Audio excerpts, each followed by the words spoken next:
Hello everyone, this is Mix K. This is part 5 of my bonding review videos. In this video we're going to be going over covalent bonding and how to do Lewis structures. So to start, I just want to go over some vocabulary with you guys. So the first word, molecule. A molecule is a covalently bonded compound. And it's the smallest unit of that. So the smallest piece. Okay? Chemical formula is the formula. Oh, that doesn't help you. It tells us the number of each atom. Now, a lone pair is a pair of electrons already paired up on a atom. So something like in nitrogen, this at the top would be a lone pair. An electron pair is any pair of electrons. So you could have the lone pair in nitrogen, or you could have a bond. Yeah. And an unpaired electron is an electron that is by itself and does not have a pair. Okay? Now we can have 3 different types of bonds. A single bond is 2 electrons being shared between an atom. Sometimes we'll also draw it as a line. A double bond is 2 pairs of electrons being shared between 2 atoms, or we'll draw it as 2 lines. And a triple bond is, as you can guess, 3 pairs of electrons shared between 2 atoms, and we can draw that as 3 lines. Okay? Now what I'm going to show you today is how to do Lewis structures. Now you probably have a small paper in your notebook with these instructions.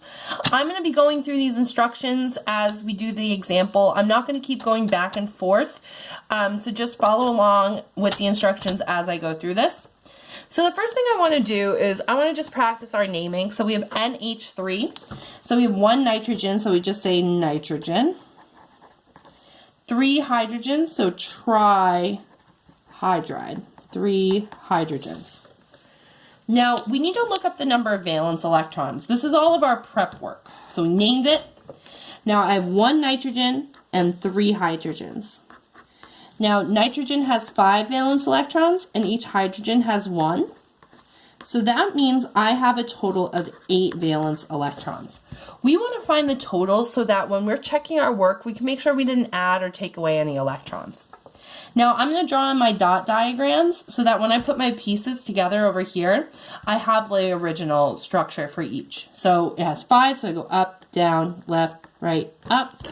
Now if there's only 1, it doesn't actually matter what side we put it on. I can put it here, I can put it here, I can put it up here. It doesn't make a difference. It's like if you had a ball with a dot on it, you can rotate that ball all over the place. The dot's going to move around just on its own. It's not going to make a difference. So this is our prep work. We listed our elements, we figured out the valence electrons, we did the dot diagrams, and we found the total number of valence electrons. So now what we need to do is draw it. Now when we're drawing it, we want to put the atom that can make the most bonds in the middle. So that's going to be the element that has the most unpaired electrons. So here, if we look, nitrogen has 3 unpaired electrons, so it can make 3 bonds. So I'm going to put N with its dots. Now the goal of this is so that all of our atoms are sharing all of their unpaired electrons, and each of them has a full octet, so 8 valence electrons. The only exception to this is hydrogen is so small, it only needs 2 valence electrons to have a full octet, quote unquote. So now if we look, this is a lone pair. It is not going to bond. It's already paired up, they already are buddies. It's like when your friends start going out and they don't want to go out and hang out because they're already together. They're like, no, we're good. We're just going to sit here and hang out and not do anything. Well, you're going off trying to find someone to date. So each of these electrons wants a buddy. So I can put 1 H here, pair up its 1 electron, and make a bond.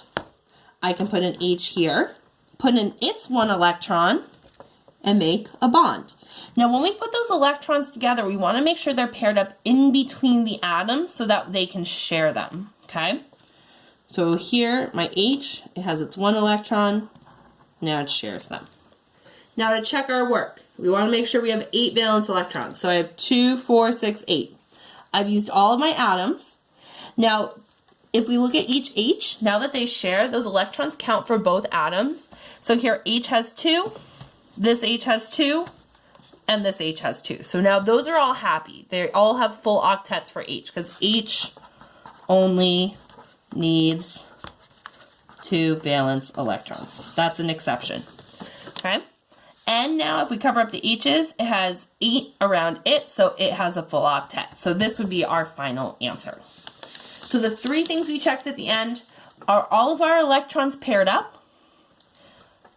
Does each atom have a full octet?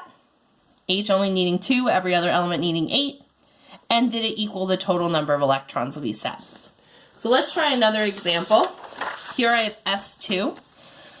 Okay, so this is an example of a diatomic molecule, or 2 of the same element. So this is just going to be called sulfur because it's a pure element. We don't need to worry about using our naming rules if it's a pure element. So I have 2 S's. They each have 6 valence electrons. And so when I add those together, I get 12 total.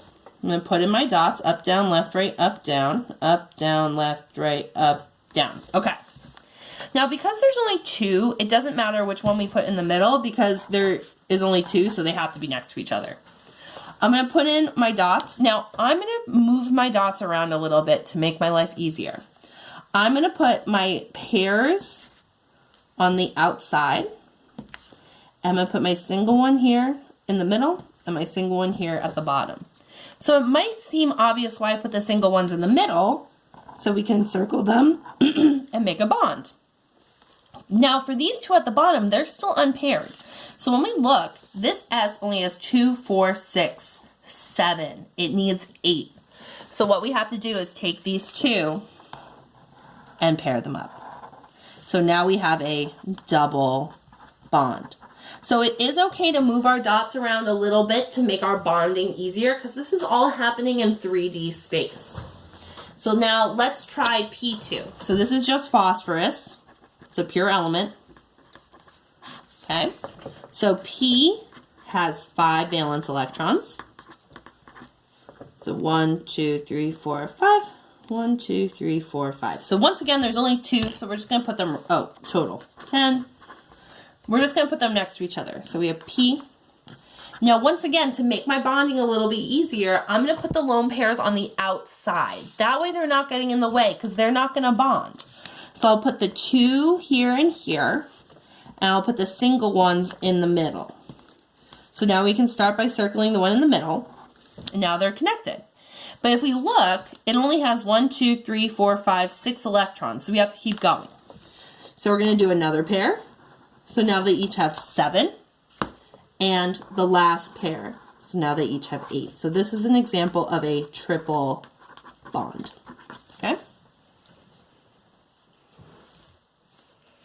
Okay, next one, Cl2O. This is a good one for us to practice our naming. So if we have Cl2, 2 is di, so we have dichlorine. 1O, mon, we have to skip that O, monoxide. Okay, so I have Cl, Cl, and O. Cl has 7 valence electrons. O has 6. So that means we have 20 total. I'm going to fill them in. Boop, boop, boop, boop, boop, boop. I know the order, so I'm just filling them in right now real quick. Okay.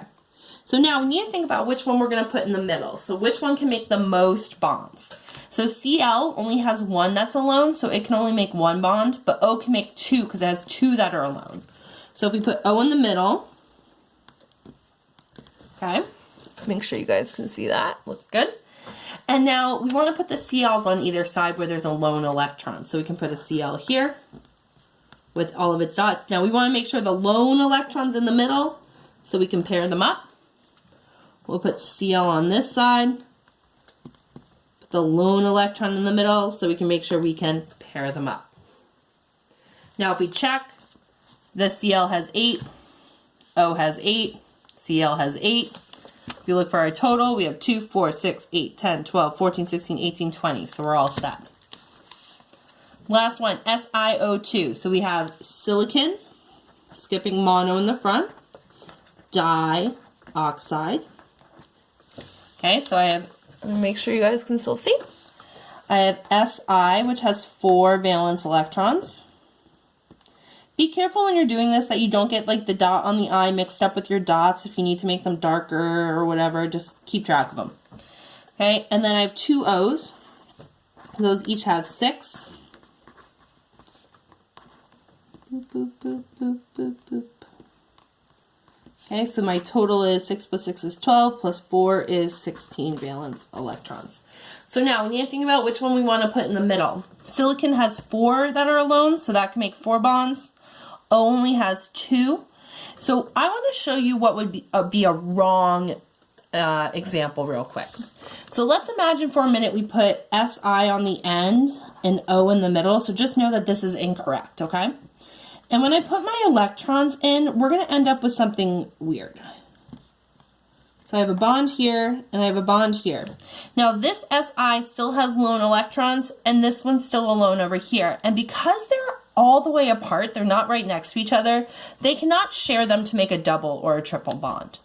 The atoms that make double and triple bonds, they have to be right next to each other to have multiple bonds. We can't just move this electron over here.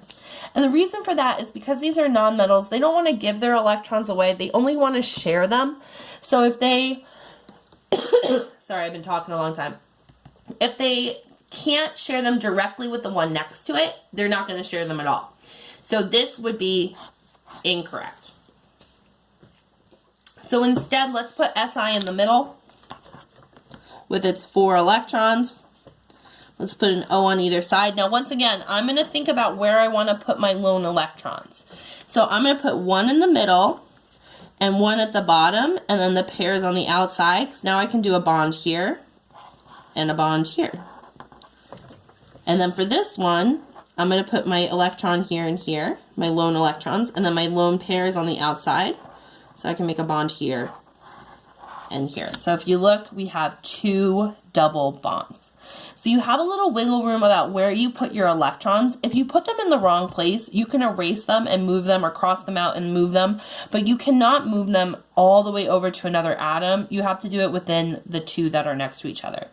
And that being said, you can only take 1 atom from each element to make that bond. You can't take 2 from the same element because they want to share them with each other. Okay, they don't want to give them away. Okay, so that's the end for this video. Remember to make sure that you look up your number of valence electrons, and you always want to put the element with the most unpaired electrons in the middle of your structure. Okay, let me know if you have any questions. Thank you guys so much. Have a good day.